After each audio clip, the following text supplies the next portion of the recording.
it doesn't matter who you are as you're waking up to consciousness, because consciousness is just going to come through you and allow that to happen, regardless of who you are. It doesn't matter if you're a rich businessman or you're someone in jail or whatever it is. It's consciousness wakes up to itself through suffering, through it's like I saw before, the leaf coming out of the dirt, coming out of the mud.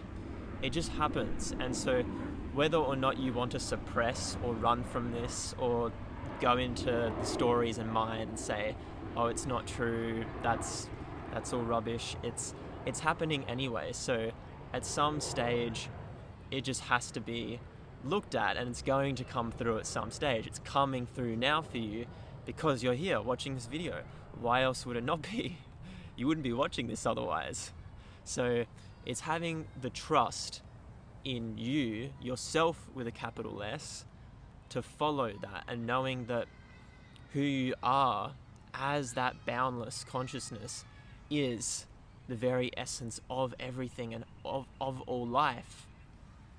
And this isn't at all needing to throw away like our uniqueness or anything we enjoy doing, what activities we like, what music we listen to, or be a spiritual person. Those days are gone, they're over. It's now about knowing that boundless consciousness, that real intelligence can awaken through, really, it can awaken through the personal. It's awakening through the person, through you. And that's amazing. And it's trusting that completely, that it's just always coming back to this. Just every moment, doesn't matter where I am, club, beach, I don't know, bowling alley, something like that, is just here and breathing and seeing everything play out. Not disassociating, but actually feeling everything, like feeling just the consciousness, the space that's viewing every thought, every feeling, breath, the body, and everything that is you. That essence is just in everything. It just is. And allowing that to play out how it wants to.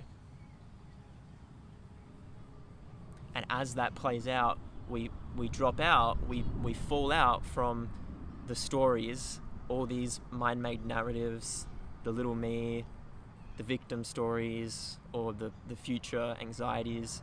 We drop out of that into the breath, into the body, here, into real intelligence, which is universal, which goes far beyond intelligence of the mind.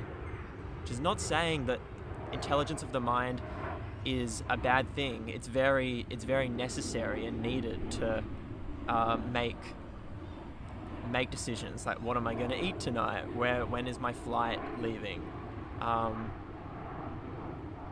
it's not, true deep intelligence, and that does have wisdom, is literally you. It's tuning in to that frequency, into that space that is just here always. Just here always. Just here always. And it's free. It doesn't mind. It doesn't care what happens. It expresses how it wants. It doesn't need to put on a spiritual show or anything. And that will eventually be seen if that happens. That will be seen if it happens eventually. The avatar wants to make an identity out of something. Like, someone can say they're spiritual, but they just want to wear lots of crystals and get Instagram followers and get attention. What does that mean? Are you actually feeling and knowing yourself in every moment and dancing with that and playing with that? That's where the true freedom is. That's where just endless freedom is. And it doesn't matter what happens in form then. It doesn't matter. Like, the challenges will come, things will come. That's part of it, the waves, but there's an underlying peace always amongst that. It just doesn't go, because you know that it's essentially just what you are. So then you can embrace all of that. Sure, like, it's not that you're like sitting in some corner, with your hands up, like humming or something. You can do anything, you can be anyone, and that's the complete freedom in it.